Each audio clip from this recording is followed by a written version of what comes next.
इस वक्त की एक बड़ी खबर सीतामढ़ी शहर से, जहां सीजेपी के प्रदर्शन के दौरान अचानक माहौल बिगड़ गया और भारी हंगामे की स्थिति पैदा हो गई। प्रदर्शनकारियों और उपद्रवियों के बीच झड़प के बाद शहर में जगह जगह पथराव, तोड़फोड़ और आगजनी जैसे भयानक तस्वीरें सामने आ रही है।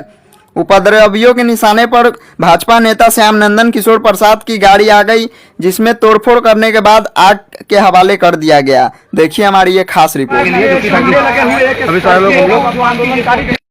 कई हमारे साथी हैं, देश के सामाजिक लोग हैं जो आंदोलन कर रहे हैं, भूख हड़ताल पे है, लेकिन इस देश की तानाशाही सरकार कुछ सुनने को तैयार नहीं है। पहले एक रेल का डब्बा उलट जाता था तो रेल मंत्री इस्तीफा दे देते थे, लेकिन ये इतनी बेशर्म सरकार है कि आपको बता दें कि पूरे देश के लोग, युवा, छात्र सड़क पे हैं, लेकिन कुछ सुनने को तैयार नहीं है।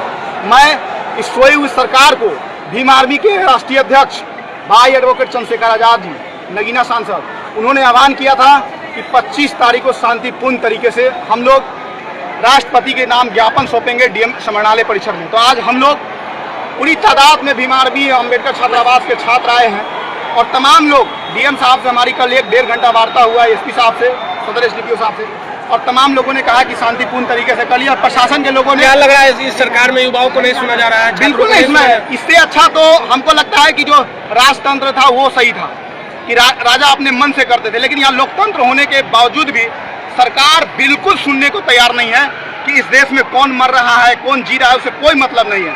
सरकार को अपने विदेश यात्रा पे देश इतना गर्त में जा चुका है कि सोच नहीं सकते हैं। अगला कदम क्या होगा? देखिए, अगला कदम यही है कि अभी हम लोग ज्ञापन दे रहे हैं और इतना होने के बाद भी अभी तक धर्मेंद्र प्रधान का इस्तीफा नहीं हुआ है। हम सब लोग की मांग है कि नीट में जितने भी पेपर लीक हुए थे उसमें जो छात्र 20-21 लोग आत्महत्या किए, उन तमाम बच्चों को 1-1 करोड़ रुपया का मुआवजा मिले। और सबसे पहले धर्मेंद्र प्रधान जो केंद्रीय शिक्षा मंत्री है, बेशर्म, उनकी इस्तीफा चाहती है देश की जनता, देश की युवा। लेकिन हम कहना चाहते हैं कि जब आपको देश के छात्र, आपको शिक्षा मंत्री स्वीकार नहीं कर रहा है, आप जबरदस्ती उस कुर्सी पर क्यों बैठे हुए? क्या लालच है? क्या नरेंद्र मोदी की सरकार के उसे क्या लालच है, क्या लोभ है? हम ये जानना चाहते हैं। डीएम साहब को ज्ञापन देते हैं, अगर नहीं होगा तो फिर देखते हैं इस महीने के अंत में हो सकता है कि भारत बंद करने का भी आह्वान है। इस भारत बंद करके आह्वान करेंगे हम लोग कि देश की जनता सड़क पे और संवैधानिक रूप से हम लोग लड़ाई लड़ेंगे। कल एक संगठन के अध्यक्ष पिंकी चौधरी ने कहा है कि जो लोग जनता मंच पर प्रोटेस्ट कर रहे हैं वो लोग देश विरोधी लोग हैं, वो लोग हिंदू विरोधी लोग हैं और हम आ रहे हैं उन्हें खदेड़ने के लिए 27 को 26 को। भारत के संविधान में कहा गया कि हिंदू राष्ट्र नहीं, be the people of India. हम भारत के लोग हैं, यहाँ कोई ना हिंदू है ना कोई मुस्लिम है, हम भारतीय हैं सबसे पहले। और भारत के संविधान की बचाना, तमाम चीजों को हम लोग,